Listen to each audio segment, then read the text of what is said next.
बिस्मिल्लाहिर्रहमानिर्रहीम। अस्सलाम वालेकुम viewers, welcome back to you in simple Pakistani cuisine. आज अपने व्यूअर्स के लिए मैं लेकर आई हूँ हर एक के फेवरेट और बहुत ही लजीज अफ़गानी पुलाव की रेसिपी, जिसे काबिली पुलाव भी कहा जाता है।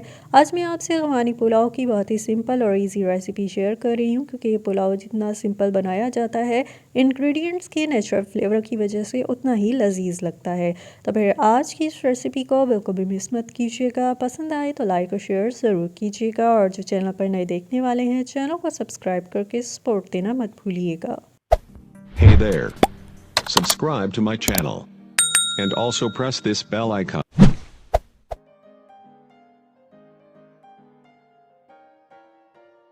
जी जनाब, अब शुरू करती हूँ रेसिपी को। अफ़गानी पुलाव की रेसिपी में सबसे पहले मैं तैयार करूँगी यखनी। यखनी बनाने के लिए मैंने बर्तन में डाल दिया है घी, जिसकी मिकदार तकरीबन 1 प्याली है।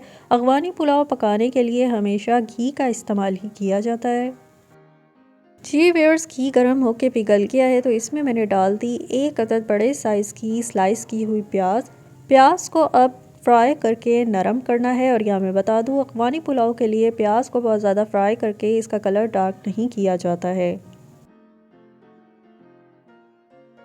मज़ीद इसमें शामिल कर रही हूँ बीफ, तकरीबन 750 ग्राम। जी व्यूअर्स, प्याज का हल्का सा सुनहरा रंग आने पे इसमें मैंने डाल दिया है बीफ। बीफ को करना है फ्राई। साथ ही मैं इसमें यखनी के इंग्रेडिएंट्स भी शामिल कर रही हूँ। सबसे पहले डालनी है 2 अदद बड़ी इलायची, नमक तकरीबन 1 खाने का चम्मच, और 1 चाय का चम्मच ज़ीरा। बीफ को खूब अच्छी तरह से फ्राई करना है। या मैं बता दूं, पुलाव बनाने के लिए मैंने जो है बोटियों के साथ साथ हड्डियां भी शामिल की हैं, क्योंकि हड्डियों से पुलाव और भी जायकेदार बनता है। जी व्यूअर्स, बीफ को अच्छी तरह से मैंने फ्राई कर लिया है, और आप देख रहे हैं कि इसका कलर भी चेंज हो गया है। तो अब यहाँ ये करना है कि इसमें यखनी बनाने के लिए पानी शामिल करना है, और पानी की मिकदार ज़्यादा रखनी है। मैं तकरीबन 2 लीटर पानी इसमें शामिल कर रही हूँ। और यहाँ मैं ये भी बता दूं कि अगर आप कुकर में यखनी बनाते हैं तो गोश्त को गलने में 20 मिनट लगेंगे, लेकिन मैं देगची में इसको पका रही हूँ, तो मैं गोश्त के गलने तक इसे पकाऊंगी।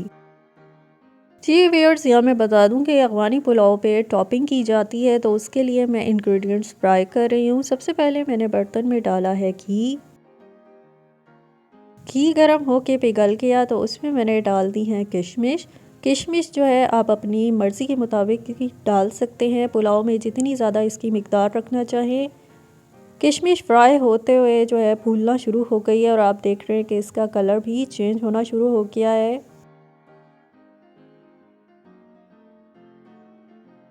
किशमिश हो गई है फ्राई, तो अब मैं इसको निकाल लूँगी। जी व्यूअर्स, साथ ही मैं फ्राई कर रही हूँ गाजर, क्योंकि अफ़गानी पुलाव के ऊपर गाजर की ही टॉपिंग की जाती है। और जनाब, गाजरों को पहले मैंने जूलियन कट किया, और अब मैं इनको फ्राई कर रही हूँ। और यहाँ मैं बता दूँ कि गाजरों को बिल्कुल गलाना नहीं है, हल्का सा नरम करना है फ्राई करके। और यहाँ ये भी बता दूं कि गाजरों को फ्राई करते हुए इसमें चीनी शामिल नहीं करनी है, क्योंकि मैं चाहती हूँ कि पुलाव में जो है तमाम इंग्रेडिएंट्स के नेचुरल फ्लेवर शामिल हों। गाजरों को हल्का सा नरम होने पे मैंने निकाल लिया है। टॉपिंग के लिए इंग्रेडिएंट्स बिल्कुल रेडी हो गए हैं। तो अब बढ़ते हैं नेक्स्ट स्टेप की तरफ। जी व्यूअर्स, यखनी पकने के लिए रखी थी, अब बिल्कुल तैयार है। गोश्त खूब अच्छी तरह से गल गया है, और इसको गलने में तकरीबन 1 से 1.5 घंटे का वक्त लगा है। यखनी में जो है मज़ीद नमक चख के शामिल कर सकते हैं। अफ़गानी पुलाव की रेसिपी बहुत ही सिंपल होती है, तो इसमें मज़ीद इंग्रेडिएंट्स डालने की ज़रूरत नहीं है। यखनी अब परफेक्टली रेडी है। जी व्यूअर्स, यहाँ मैं बता दूं कि इस पुलाव को पकाने के लिए मैंने लिए हैं सेला चावल, जिनकी मिकदार है तकरीबन 500 ग्राम। इन चावलों को मैंने पहले ही धो के 2 घंटे के लिए भिगो दिया था। अब मैं यखनी में शामिल कर रही हूँ चावल। और यहाँ मैं बता दूं कि अगर यखनी की मिकदार कम हो तो फिर इसमें पानी शामिल कर सकते हैं। अब यखनी में चावलों को डाल के ढके बगैर पकने देना है।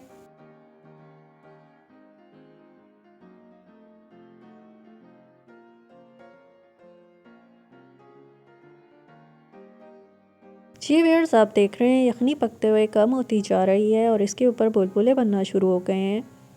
यहाँ पे जो है यखनी पक्के खुश्क हो गई है तो वक्त है दम लगाने का, लेकिन इससे पहले मैं इस पे करूँगी टॉपिंग। सबसे पहले मैंने फ्राई की हुई गाजरें डाल दी हैं, क्योंकि गाजर के बगैर अफगानी पुलाव बिल्कुल अधूरा है।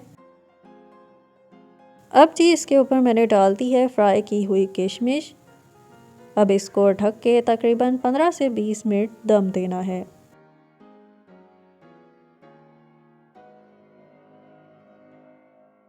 जी व्यूअर्स, पुलाव को दम लग चुका है। अफगानी पुलाव जो है पक्के अब बिल्कुल रेडी हो गया है। तकरीबन 20 मिनट मैंने इसको दम दिया है और यहाँ मैं आपको दिखाऊं तो आप देख सकते हैं कि एक एक दाना जो है चावल का अच्छी तरह से खिला हुआ है। पुलाव हमारा परफेक्टली कुक है, तो मैं इसको करती हूँ डिश आउट। जी जनाब, तो ये है सिंपल पाकिस्तानी कुजीन की आज की बहुत ही मज़ेदार सी अफ़गानी पुलाव की रेसिपी। आपने देखा मैंने कितनी आसान रेसिपी आपसे शेयर की है, जो कि ओरिजिनल रेसिपी है और सिंपल इंग्रेडिएंट्स का इसमें इस्तेमाल किया है। तो रेसिपी को घर पे ट्राई करना मत भूलिएगा। कमेंट सेक्शन में फ़ीडबैक ज़रूर दीजिएगा। रेसिपी को लाइक और शेयर कीजिएगा। साथ में सिंपल पाकिस्तानी कुजीन चैनल को सब्सक्राइब करके बेल आइकन प्रेस करना मत भूलिएगा, ताकि मज़ीद आने वाली रेसिपीज़ आप तक पहुंचती रहें। इसके अलावा हमें फेसबुक और इंस्टाग्राम पे भी लाइक और फॉलो कीजिएगा। अपना बहुत सारा ख्याल रखिएगा। अल्लाह हाफिज़।